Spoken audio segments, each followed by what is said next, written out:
नमस्कार. भारतीय जनता पार्टी प्रदेश कार्यालयामध्ये आयोजित या पत्रकार परिषदेमध्ये आपल्या सगळ्यांचं मनापासून स्वागत. उबाटा गटाचे खासदार जनाब संजय राऊत यांनी आज गुलामांचा बाजार असा उल्लेख केला. ज्यांच्या तंबूमध्ये आणि ज्यांच्या सर्कसीमध्ये सगळे जोकर भरलेले आहेत, विदूषक भरलेले आहेत, त्यांनी इतरांना गुलाम म्हणणं म्हणजे सगळ्यात मोठा विनोद आहे. संजय राऊत, तुमच्या उबाटा गटामध्ये जे 52 पत्ते शिल्लक आहेत त्या 52च्या 52 पत्त्यामध्ये फक्त जोकर आहेत. इतरांना गुलाम म्हणण्याचा तुम्हाला अधिकार नाही. तुम्ही रोज सकाळी उठून विदूषकाचं काम करता आणि महाराष्ट्राला एंटरटेनमेंट करण्याचं काम करतात. तुम्ही सुद्धा देखील सर्व जोकरांचे एक जोकर आहात हे देखील महाराष्ट्राला माहिती आहे. खरं तर ज्या पद्धतीनं सत्तेचा बाजार तुम्ही मांडला, लोकांना गुलाम बनवण्यासाठीचा प्रयत्न 2.5 वर्षामध्ये केला, हे देखील महाराष्ट्राने बघितलंय.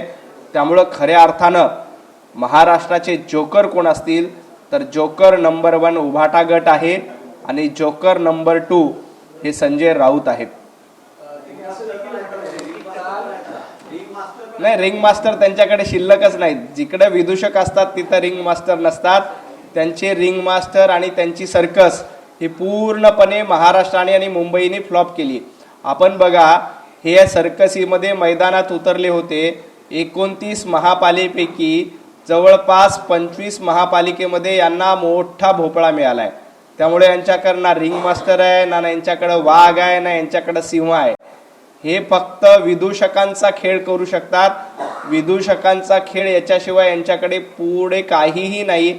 याला कॉमेडी सर्कस एवढंच म्हणू शकतो.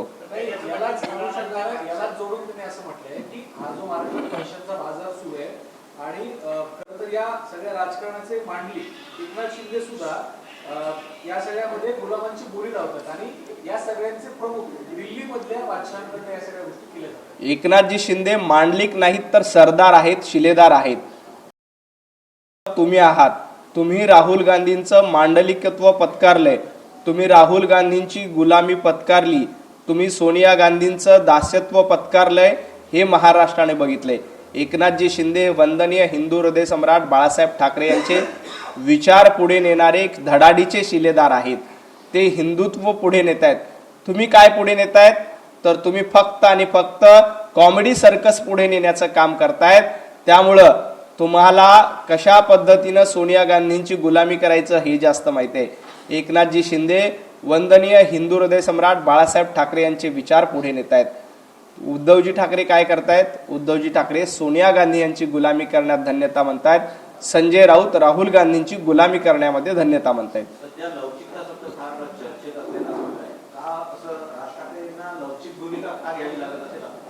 नाही, राज ठाकरे सातत्यानं लवचिक भूमिका घेत आहेत आणि राज ठाकरे यांच्या लवचिक भूमिकेचं सगळेच जण स्वागत करतायत. खरं तर ज्या पद्धतीनं राज ठाकरे यांनी उद्धवजी ठाकरे यांची साथ दिली, परंतु राज ठाकरे यांचा केसाने गळा कापण्याचं काम उबाटा गटाने केलं, संजय राऊतांनी केलं. आज देखील संजय राऊतांनी एक कबुली दिली की शिवसेनेच्या जागा वाढल्या त्या फक्त म्हणजे उबाटा गटाच्या जागा वाढल्या त्या फक्त राज ठाकरे यांच्यामुळे. परंतु राज ठाकरे यांच्या जागा वाढल्या का? गेल्या वेळेला राज ठाकरे 7 ठिकाणी निवडून आले होते एकटे लढले असताना. आज मात्र फक्त 6 ठिकाणी राज ठाकरेंना विजय मिळाला. याचा अर्थ मनसेनं उबाटा गटाला मदत केली, परंतु उबाटा गटानं राज ठाकरे यांना देखील सोडलं नाही. त्यांच्या पाठीमध्ये खंजीर खुपसला. अशा पद्धतीनं केसाने गळा कापणाऱ्यांबरोबर राहायचं का नाही याचा विचार स्वतः राज ठाकरे यांना करावा लागणार आहे. त्यामुळेच राज ठाकरे यांनी काल भाषणात देखील सांगितलं की मी लवचिक भूमिका घेतोय. पुढची लवचिक भूमिका हीच असेल की राज ठाकरे उबाटा गटापासून दूर गेलेले आपल्याला बघायला मिळतील. काल देखील कालचा मेळावा झाला. राज ठाकरे मेळाव्यामध्ये आपलं भाषण संपल्याबरोबर निघून गेले. त्यांनी कारण सांगितलंय का वाढदिवसाचं. हरकत नाही, ती राज ठाकरे यांचं वैयक्तिक कारण असेल, परंतु राज ठाकरे यांनी मनसैनिकाला देखील संदेश दिलाय की उद्धव ठाकरेंसोबत मी नाही, मी उद्धव ठाकरेंसोबत राहणार नाही. हा संदेश काल देखील राज ठाकरे यांनी एका संदेशातून आणि एका संकेतातून दिलेला आहे. ज्या पद्धतीने कल्याण डोंबिवलीमध्ये ते युतीसोबत आले, मुंबईतही तसं काही होऊ शकतं? कल्याण डोंबिवली झाकी है, मुंबई आणि महाराष्ट्र अभी बाकी आहे. येणाऱ्या काळात बघा, ज्या पद्धतीनं उद्धवजींनी राज ठाकरे यांना धोका दिला, आता वेळ राज ठाकरेंची आहे. राज ठाकरे देखील उद्धवजींना अशाच पद्धतीनं सोडून जातील, साथ सोडतील. आणि त्याची सुरुवात कालच्या मेळाव्यामध्ये झाली आहे.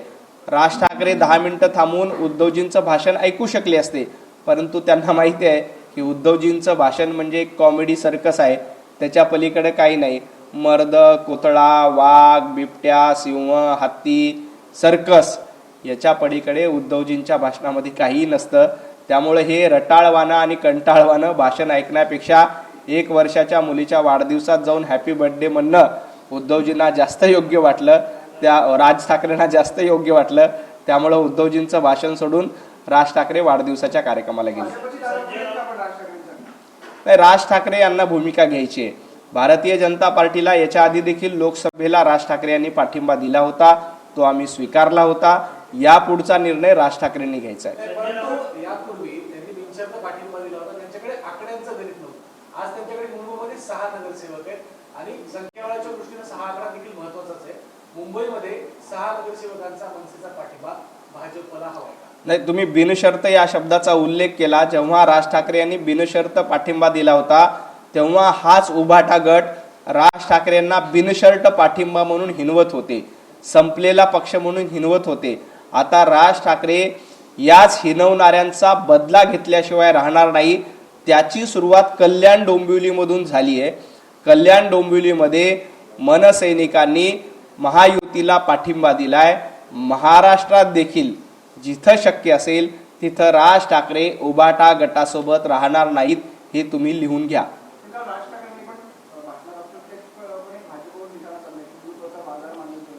नाही, हिंदुत्वाचा बाजार मांडलाय हे भारतीय जनता पार्टीला नाही, उद्धवजी ठाकरेंना सांगितलंय की तुम्ही कशा पद्धतीनं वंदनीय हिंदू हृदय सम्राट बाळासाहेब ठाकरे यांचे विचार पायदळी तुडवले, तुम्ही सत्तेसाठी कसे लाचार झालात आणि सत्तेसाठी काँग्रेसच्या वळसणीला जाऊन बसलात, याची आठवण राज ठाकरे यांनी करून दिली. तुम्ही पत्रकार म्हणून राज ठाकरे यांचं भाषण नीट ऐकलं, त्याचं विश्लेषण केलं, तर राज ठाकरेंचा इशारा स्टेजवर व्यासपीठावर बसलेल्या उद्धव ठाकरे यांच्याकडे होता की तुम्ही राजकारणाचा बाजार मांडलाय, तुम्ही हिंदुत्वाचा बाजार मांडलाय. आणि हिंदुत्वाचा बाजार सत्तेसाठी कोणी मांडला तर 2019 साली, जेव्हा फक्त आणि फक्त मुख्यमंत्री पदाची खुर्ची आपल्याला मिळावी यासाठी तुम्ही बाळासाहेब ठाकरे यांना बाजूला ठेवलं आणि काँग्रेसची गुलामी केली. याची आठवण राज ठाकरे यांनी अप्रत्यक्षपणे भाषणातनं करून दिली आणि एक अर्थानं उद्धवजी ठाकरे यांना टोला लगावलाय. संजय राऊत असे म्हणतात की शरद पवार आमच्या सोबत आहेत, भविष्यात शरद पवार आणि अजित पवार एकत्र महाविकास आघाडीमध्ये येतील. अजित पवार जे आहेत ते 2 दगडावर राहू शकत नाही. संजय राऊत स्वतः 4 दगडावर पाय ठेवतात. म्हणजे सुरुवातीला काँग्रेसच्या दगडावर पाय ठेवला, नंतर राज ठाकरेंच्या पक्षावर पाय ठेवला, नंतर आता वंचित बरोबर मध्यंतरी युती केली होती, आता काही दिवसानंतर MIM सोबत देखील युती करायला ते मागे पुढे बघणार नाहीत. असं 4 दगडावर पाय ठेवणारे कोण आहेत तर उभाटा गट आणि संजय राऊत आहेत. त्यामुळे त्यांनी 2 दगडाच्या भाषाच करू नये. राहिला प्रश्न अजितदादांचा, तर अजितदादा पवार हे महायुतीचे घटक पक्ष आहेत. अजितदादांबद्दलची कितीही स्वप्न तुम्ही बघितले की ते महाविकास आघाडीमध्ये येतील, तर ते अजिबात होणार नाही. अफवांची फॅक्टरी पसरवणं एवढंच संजय राऊत यांचं सकाळी सकाळी काम असतं. या अफवांच्या फॅक्टरीला अजितदादा कधीही बळी पडणार नाहीत. तुम्ही जो मुद्दा उपस्थित केला होता की हे प्रीती संगम आहे तर हा भीती संगम आहे, त्याला सुद्धा संजय राऊतांनी आज प्रत्युत्तर दिलंय. ते म्हणतात माझं ते माझं आणि तुझं ते माझ्या बापाचं, अशी भाजपची भूमिका आहे, त्यामुळे आम्ही भाजपपासून दूर राहिलो. नाही, यांचा भीती संगम होता हे महाराष्ट्राने ओळखलं. आता भीती संगम देखील राहिलेला नाही, कारण स्वतः राज ठाकरे यांच्यापासून दूर जात आहेत. ज्या पद्धतीनं प्रीती संगम होईल असा बाता संजय राऊत मारत होते, परंतु महाराष्ट्रानं बघितलं की हे भीती संगम होतं आणि भीती संगमापोटी भारतीय जनता पार्टी महायुतीच्या भीतीपोटी हे दोघेही एकत्र आले होते. परंतु महाराष्ट्राच्या जनतेनं ओळखलं की विकास कोण करू शकतं तर देवेंद्रजी फडणवीस करू शकतात. विकसनशील नेतृत्व कोण आहेत तर देवाभाऊ आहेत. त्यामुळं जनतेनं मुंबईसह महाराष्ट्रामध्ये देवेंद्रजींना भरघोस मतांनी पाठिंबा दिला आणि भारतीय जनता पार्टीच्या सर्वसामान्य कार्यकर्त्यांना निवडून दिलं आणि यांचा प्रीतिसंगम फ्लॉप करण्याचं काम जनतेनं केलेलं आहे. संजय राऊत कितीही म्हणत असले की आमचा प्रीतिसंगम आहे, आमचा प्रीतिसंगम आहे, परंतु जनतेनं ओळखलंय की ही देवाभाऊंची भीती आहे, ही महाराष्ट्रातल्या जनतेची भीती आहे की तुम्ही ज्या राज ठाकरे यांना बाजूला केलं होतं, घरातून बाहेर काढलं होतं, त्या राज ठाकरेंना भीतीपोटी सोबत घेतलं आहे. परंतु महाराष्ट्र हा विकासाच्या सोबत कायम उभा राहिलाय, देवाभाऊंच्या पाठीशी कायम उभा राहिलाय आणि देवाभाऊंचं नेतृत्व हे खणखणीत नाणं आहे आणि बाकी सगळे ब्रँड म्हणून घेत होते, त्यांचा बँड वाजवण्याचं काम महापालिकेच्या निवडणुकीत झालेलं आहे. संजय राऊत असेही म्हणतात की शिंदे रुसून बसलेले आहेत, रुसलेल्या सुनबाईला सारख्या सूचना ज्या आहेत त्या दिल्लीच्या कराव्या लागतात, पण दिल्लीतला सासरा जो आहे तो ऐकत नाही, त्यामुळे सुनबाई ती पंचायत झाली. नाही, संजय राऊत हे राहुल गांधींची नवरी झालेली आहेत. याच्या आधी देखील बघितलंय की दिल्लीमध्ये जायचं, राहुल गांधींची गुलामी करायची, हे संजय राऊतांचं काम झालंय. काँग्रेसची जे स्वतः नवरी म्हणून आहेत त्यांनी इतरांना सून, इतरांना सासू म्हणू नये. अहो संजयजी राऊत, तुम्ही ज्या पद्धतीनं राहुल गांधी यांना पंतप्रधान करण्यासाठी पायघड्या घालत होत्यात, नवसं बोलत होतात, कशा पद्धतीनं राहुल गांधीच पुढचे पंतप्रधान आहेत अशा वल्गना करत होत्यात, तुम्ही राहुल गांधींची नवरी आणि मराठी भाषेत आणखी चांगलं सांगायचं झालं तर प्रेयसी म्हणून काम केलं होतं. परंतु राहुल गांधी यांनी तुम्हाला प्रेयसी म्हणून देखील ठेवलेलं नाही, हे देखील महाराष्ट्राने बघितलेलं आहे. काँग्रेसनं तुम्हाला मुंबई महापालिकेच्या निवडणुकीत बाजूला ठेवलं. तुम्ही खूप प्रयत्न केले की काँग्रेसबरोबर युती करू, काँग्रेसला सोबत घेऊ, परंतु राहुल गांधींना लक्षात आलं की संजय राऊत नावाची प्रेयसी आपल्या काही कामाची नाही. याआधी संजय राऊत नावाची प्रेयसी शरद पवारांसोबत बसली होती, तिथेही काही डाळ शिजली नाही. त्यानंतर स्वतःच्या भावाला मंत्री करण्यासाठी उभाटा गटाकडे खूप पायघड्या घातल्या, तिथेही या प्रेयसीचा उपयोग झाला नाही. नंतर हीच प्रेयसी राज ठाकरेंकडे गेली, तिथेही काही डाळ शिजली नाही. आता हीच प्रेयसी वंचित आघाडीकडे मध्यंतरी जाऊन झाली, तिथेही काही शिजली नाही. त्यामुळे इतरांना सून, नवरी म्हणण्यापेक्षा आपण कशा पद्धतीनं 12 जणांच्या प्रेयसी आहोत याचं भान संजय राऊतांनी ठेवावं. महानगरपालिकेमध्ये बिनविरोध पॅटर्न फार गाजलेला होता, त्याच्यावरून टीका पण झाली होती. ठाण्याच्या बालेकिल्ल्यामध्ये 3 उमेदवारांनी जे बिनविरोध गुलाल उधळलेला पाहिला नाही.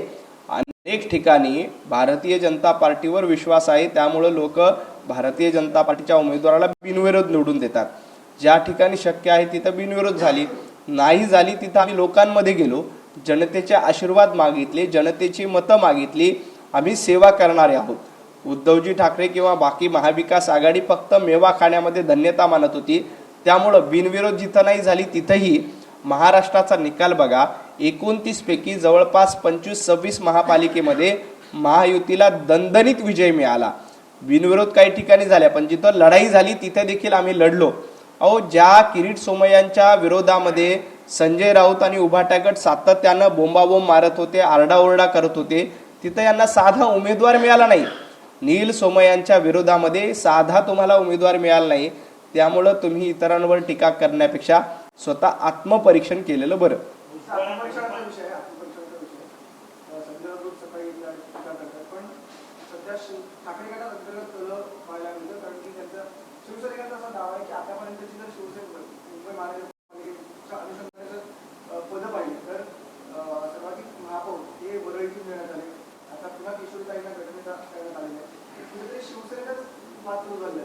उभाटा गट हा वरळीमध्ये प्रायव्हेट लिमिटेड झालाय. वरळीच्या पलीकडे त्यांना काहीही सुचत नाही.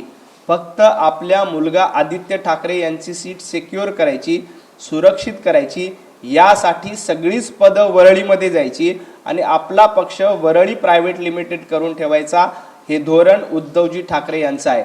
आपला मुलगा सुरक्षित झाला की झालं, बाकी उभाटा गटाचे शिवसैनिक वाऱ्यावर सोडले तरी चालतील, ही उद्धवजी ठाकरे यांची सुरुवातीपासूनची भूमिका आहे. आपण बघा, महाविकास आघाडीचं सरकार असताना, एकापेक्षा एक मातब्बर आमदार असताना वरळीमध्ये आदित्य ठाकरे यांना कॅबिनेट मंत्री केलं. आपल्या मुलाचं भविष्य सुरक्षित झालं पाहिजे. बाकी सर्वसामान्य कार्यकर्ता समुद्रात उडी मारली तरी त्यांनी चालेल, आम्हाला त्याच्याशी काहीही देणं घेणं नाही. हीच उभाटा गटाची सुरुवातीपासूनची भूमिका आहे. उद्धवजी ठाकरे यांची हीच भूमिका आहे. त्यामुळंच उद्धवजी ठाकरे यांना शिवसैनिक वाऱ्यावर सोडून गेले. कारण तुम्ही बघितलं की प्रत्येक गोष्ट आली की अधिक माझं कुटुंब माझी जबाबदारी, याच्या पलीकडं उद्धवजींनी सरकार असतानाही विचार केला नाही.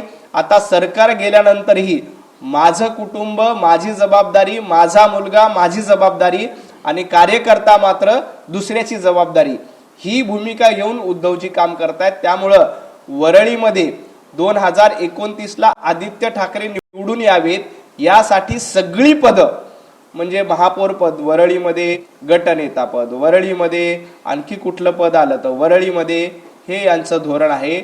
उभाटा गट वरळीमध्ये प्रायव्हेट लिमिटेड पक्ष करण्याचं काम झालेलं आहे. मंत्री छगन भुजबळ यांना महाराष्ट्र सदन घोटाळा प्रकरणी जे त्यांच्यावरती आरोप झालेले होते ते निर्दोष मुक्तता त्यांची तरतूद झालेली आहे. राऊतांनी असं म्हटलं की भाजप आता कोणत्या तोंडाने या फायली ज्या आहेत ते बाहेर काढणार आहे. नाही, संजय राऊतांनी फक्त एक लक्षात ठेवावं की 100 दिवस तुम्ही तुरुंगात कशासाठी गेला होतात? महाराष्ट्रासाठी लढलात म्हणून 100 दिवस तुम्ही तुरुंगात गेला नव्हतात, तर मराठी माणसांची घरं लुटली, मराठी माणसांच्या घरामध्ये दलाली खाल्ली म्हणून संजय राऊत 100 दिवस तुरुंगात गेले. छगन भुजबळ यांच्याबद्दलचा जो काही निर्णय घ्यायचा आहे तो तपास यंत्रणा घेईल. त्यांच्यामध्ये ते दोषी असतील तर त्यांना शिक्षा होईल, निर्दोष असतील तर त्यांना क्लीन चिट मिळेल. परंतु संजय राऊत, तुम्ही स्वतः जामिनावर बाहेर आलेला आहेत, तुम्ही अद्याप निर्दोष सुटलेला नाहीत. पत्राचाळीचा तळतळाट तुम्हाला लागलेला आहे आणि या तळतळाटामुळेच उभाटा गटाची आणि संजय राऊतांची महाराष्ट्रामध्ये, मुंबईमध्ये ही अवस्था झाली. मुंबई महापालिकेच्या महापौर पदाची निवड जी आहे ती कुठेतरी लांबणीवर पडत असल्याचं आपल्याला कळतंय. 31 तारखेला खरं तर हा कार्यक्रम होणार होता, परंतु फेब्रुवारीच्या पहिल्या आठवड्यात आता ही निवड जाणार असल्याचं कळतंय. याबद्दल काय? नाही, मला त्याच्याबद्दल कल्पना नाही. याबद्दल निवडणूक आयोग, प्रशासन योग्य तो निर्णय घेईल. संजय राऊतांनी याला जोडून असं म्हटलंय की भाजप आणि शिवसेनेची जी घटस्थापना आहे ती घटस्थापनेपर्यंत काय होणार नाही, कारण दिल्लीमधून पण तशाच पद्धतीची निर्देश आहे. नाही, घटस्थापना हा हिंदुत्वाचा शब्द आहे. संजय राऊतांनी घटस्थापना हा शब्द वापरू नये. घटस्थापना आमच्यासाठी पवित्र असते आणि या घटस्थापनेच्या मुहूर्तावर अनेक शुभ कार्य आम्ही सुरुवात करतो. तुम्हाला हे शब्द वापरण्याचा अधिकार नाही आहे. तुम्ही वापरायचे असतील तर वेगळे शब्द वापरा. पाकिस्तान धार्जिणे, बांगलादेश धार्जिणे शब्द तुम्ही वापरा. आमची घटस्थापना देखील झाली आहे, मुंबईमध्ये घटस्थापना देखील झाली आहे आणि मुंबईमध्ये विकासाची मुहूर्तमेढ देखील रोवलेली आहे. जनतेनं देवाभाऊंना भरभरून मतं दिली, देवाभाऊंच्या पक्षांना भरभरून आशीर्वाद दिले. तुमची अगरबत्ती मुंबईमध्ये लागली नाही. आम्ही धगधगता दिवा पेटवलेला आहे, विकासाचा दिवा पेटवलेला आहे आणि तुमची मशाल मात्र विझली. याचा विचार संजय राऊतांनी करावा आणि मग इतरांचा घटस्थापना अशा कोट्या करत बसाव्या.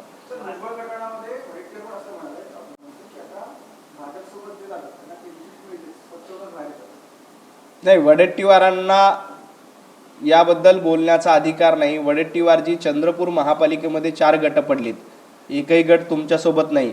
जनतेनं काँग्रेसला निवडून दिलं, पण निवडून दिल्यानंतर देखील तुम्हाला आपला पक्ष बांधता येत नाही.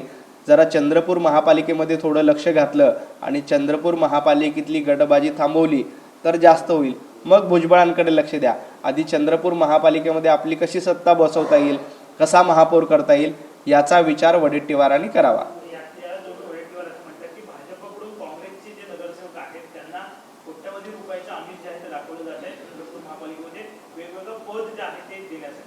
तुमच्या काँग्रेसच्या नगरसेवकावर तुमचा विश्वास नाही का? तुमच्या तिकीट घेऊन तुमच्या पक्षात ते निवडून आले आणि तुमच्या पक्षावर, तुमच्या कार्यकर्त्यांवर जर का तुमचा विश्वास नसेल आणि तुम्ही तुमच्या कार्यकर्त्यांना, नगरसेवकांना अशा पद्धतीनं घोडे बाजारामध्ये जाणारे लोक म्हणत असाल तर ती लोक तुमच्यावर कशा विश्वास ठेवतील? अहो, तुम्हाला तुमचे आमदार सांभाळता आले नाही, तुम्हाला तुमचे नगरसेवक सांभाळता येत नाही. तुमच्या पक्षाकडे ना विचारधारा आहे ना आचारधारा आहे. याचा विचार वडेट्टीवारांनी कराव्या. वडेट्टीवार काँग्रेसला लोकांनी निवडून दिलं, परंतु तुमच्या गटबाजी, तुम्ही प्रतिभाताई धानोरकरांना दूर ठेवता. प्रतिभाताई धानोरकरांना कुठल्याही निर्णय प्रक्रियेमध्ये ठेवत नाहीत. सगळं काही माझंच आहे आणि माझ्याच वडिलांचं आहे, पार्टी माझ्या वडिलांची आहे, अशा आविर्भावात जर का वागत असाल तर काँग्रेसचे कार्यकर्ते आणि निवडून आलेले नगरसेवक देखील वडेट्टीवारांसोबत राहणार नाहीत, ते देखील वडेट्टीवार आणि काँग्रेसची साथ सोडून दिल्याशिवाय राहणार नाहीत. कल्याण डोंबिवलीवरून राज ठाकरेंनी काल विधान केलं की राजकारणामध्ये जे काही चाललंय त्याची खरं तर शिसारी येते असं त्यांनी म्हटलं. नाही, कल्याण डोंबिवलीबद्दल राज ठाकरे बोलले नव्हते. 2019ला भारतीय जनता पार्टीसोबत शिवसेना लढली आणि त्याच्यानंतर काँग्रेसच्या मांडीला मांडी लावून बसलं, तिथून राज ठाकरेंनी शिसारीचा उल्लेख केला. ही शिसारी आली ना, याची सुरुवात कोणी केली महाराष्ट्रामध्ये, तर उद्धवजी ठाकरे यांनी केली. उद्धवजी ठाकरे महायुतीमधून लढले आणि काँग्रेस सोबत जाऊन बसले नसते तर ना महाराष्ट्राच्या राजकारणाची गटारगंगा झाली नसती. महाराष्ट्राच्या राजकारणाची गटारगंगा करण्याचं काम कोणी केलं असेल तर उद्धवजी ठाकरे यांनी केलं. आणि गंगा सफाई अभियान हे भारतीय जनता पार्टीने सातत्यानं राबवलं, देवाभाऊंनी राबवलं. म्हणून महाराष्ट्राचं आजचं राजकारण स्वच्छ आणि सुंदर, पारदर्शक आणि विकासाभिमुख आहे. परंतु याला जोडून ते एका बाजूला कल्याण डोंबिवलीच्या राजकारणावर टीका करत आहेत, पण दुसऱ्या बाजूला त्यांचेच नगरसेवक युतीला पाठिंबा देत आहेत कल्याण डोंबिवलीमध्ये सत्ता स्थापना करण्यासाठी. भूमिका काय? नाही, राज ठाकरेंचं भाषण ऐकण्यामध्ये तुम्ही गल्लत केली असं मला वाटतं. राज ठाकरे कल्याण डोंबिवलीबद्दल सिसारी आली असं कुठेही म्हणले नव्हते. कल्याण डोंबिवलीचे नगरसेवकांनी उलट भारतीय जनता पार्टी आणि महायुतीला पाठिंबा दिला.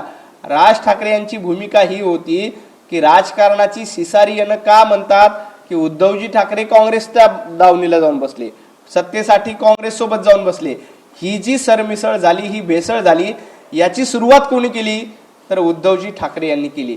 तो रेफरन्स देऊन राज ठाकरे यांनी उद्धवजी ठाकरे जे स्टेजवर बसले होते त्यांना सांगितलं की तुम्ही असं केल्यानंतर तुम्हाला कर्म का फल, जैसे ज्याचे कर्म तैसे फल देतो रे ईश्वर, तोच धडा राज ठाकरेंनी कालच्या भाषणामध्ये दाखवून दिला. नाही, बार्शीमध्ये काय झालं मला माहित नाही, पण मला खात्री आहे की उभाटा गटाला एकनाथजी शिंदे कधीही सोबत घेणार नाही. उभाटा गट म्हणजे MIM हे समीकरण महाराष्ट्राला माहिती आहे. ज्या पद्धतीनं MIM महाराष्ट्रामध्ये द्वेष पसरवण्याचं काम करतंय, अगदी त्याच पद्धतीनं उभाटा गट देखील महाराष्ट्रामध्ये द्वेष पसरवण्याचं काम करतंय.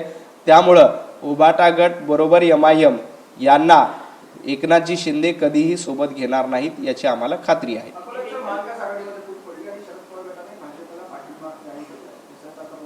नाही, हे संजय राऊतांना जरा सांगितलं पाहिजे. संजय राऊत सकाळी टिमक्या मारत होते ना की अजितदादा आमच्याकडे येत आहेत, अजितदादा आमच्याकडे येत आहेत, महाविकास आघाडी मिळत आहेत. अहो, महाविकास आघाडीचं अस्तित्व संपलंय. मुंबई महापालिकेसह महाराष्ट्राच्या 29 महापालिका निवडणुकीत महाविकास आघाडी नावाचं काही होतं का? संजय राऊत विनाकारण सकाळी उठवायचं, खोट्या अफवा पसरवायच्या, याच्या पलीकडे काही नाही. महाविकास आघाडीच्या ठिकऱ्या विधानसभेच्या निवडणुकीला उडाल्या, महापालिकेच्या निवडणुकीला उडाल्या, आता जिल्हा परिषदेच्या निवडणुकीत देखील महाविकास आघाडीच्या ठिकऱ्या उडल्याशिवाय राहणार नाहीत. कल्याण डोंबिवलीबाबत एक प्रश्न आहे. ज्या पद्धतीने मनसेने शिवसेनेला पाठिंबा दिलेला आहे, परंतु त्यांचे जे नेते आहेत ते वेगवेगळी भूमिका मनसेचे मांडताना पाहायला मिळते. पहिली वेगळी भूमिका, नंतरची वेगळी भूमिका बाळा नागपूरकरांची पाहायला मिळते. त्यामुळे कुठे एक वाक्यता दिसत नाही या सगळ्या भूमिकेबद्दल. नाही, मनसेमध्ये भूमिका एकच असते, ती म्हणजे सन्माननीय राज ठाकरे यांची.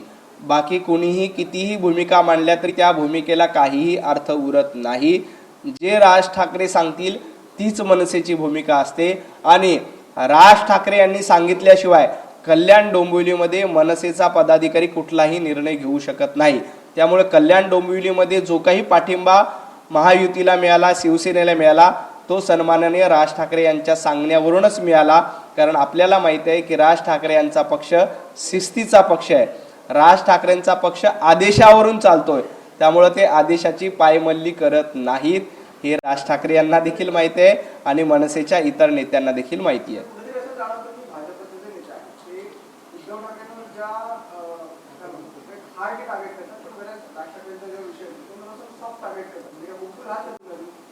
नाही, हार्ड आणि सॉफ्ट होण्याचा प्रश्नच नाही, हा विचारधारेचा प्रश्न आहे. राज ठाकरे सातत्यानं हिंदुत्ववादाची भूमिका घेतात. मुंबईमधले भोंगे हटवली पाहिजे यासाठी उद्धवजी ठाकरेंनी आंदोलन केलं का राज ठाकरेंनी आंदोलन केलं? राज ठाकरेंनी आंदोलन केलं. महाराष्ट्रामध्ये राज ठाकरे सातत्यानं एक विकासाची बाजू घेऊन जाण्याचा आणि सर्वांना सोबत घेऊन जाण्याचा प्रयत्न करतात. बोंगे हटवणं असेल, हिंदुत्वादी भूमिका असेल, हा काही भूमिकेमध्ये आमचे आणि त्यांचे निश्चित मतभेद आहेत. ज्या पद्धतीने ते भाषिक वाद करतात, प्रांतिक वाद करतात, याबद्दल आम्ही देखील राज ठाकरे यांच्यावर टीका करतो. परंतु जेव्हा व्यापक हिंदुत्वाचा विषय असतो तेव्हा राज ठाकरे हे भारतीय जनता पार्टी सारखी भूमिका घेतात, हिंदुत्वादाची भूमिका घेत आहेत आणि उद्धवजी ठाकरे मात्र MIMला पूरक असलेली भूमिका घेत आहेत. त्यामुळं आम्ही तुलनेमध्ये राज ठाकरेंबद्दल सॉफ्ट असतो, परंतु आम्ही MIM आणि उबाटा गटाबद्दल ज्या पद्धतीने हिंदुत्व विरोधी अजेंडा चालवण्याचं काम करतात, जे कोणी हिंदुत्व विरोधी अजेंडा चालवेल त्यांना आम्ही सोडणार नाही, त्यांच्यावर टीका करत राहू. खूप खूप धन्यवाद. महाराष्ट्रामध्ये बिहार भवन बांधण्यावर जो वाद निर्माण झाला त्यावरती NDAचे एक मंत्री आहेत बिहारमध्ये अशोक चौधरी यांनी राज ठाकरेंवरती टीका केली आहे. खरं तर महाराष्ट्र हा कोणाच्या बापाचा नाही, त्यामुळे महाराष्ट्रात बिहार भवन बांधू देणार नाही असं कोणी म्हणू शकत नाही. महाराष्ट्रामध्ये राजशाही आहे तर लोकशाही नाही. महाराष्ट्रामध्ये बिहार भवन होत असेल तर त्याच्यावर कुणीही आक्षेप घेऊ नये, कारण आपलं अयोध्येमध्ये महाराष्ट्र भवन आहे, दिल्लीमध्ये महाराष्ट्र सदन आहे, काश्मीरमध्ये आपण महाराष्ट्र सदन आहे. माझी मनसेचे जे लोक बिहार भवनला विरोध करतात त्यांना एकच सांगणं आहे की आपण बिहार भवनला विरोध करण्यापेक्षा आपण एक हार भवन उभारलं पाहिजे आणि त्याच्यावर मनसेचं नाव टाकलं पाहिजे, कारण सातत्यानं निवडणुकीत पराभव होणं हेच तुमचं काम आहे. त्यामुळे एक हार भवन उभं करा. बिहार भवन आम्ही उभं करतोय, एक हार भवन मनसेनं उभं करावं. खूप खूप धन्यवाद.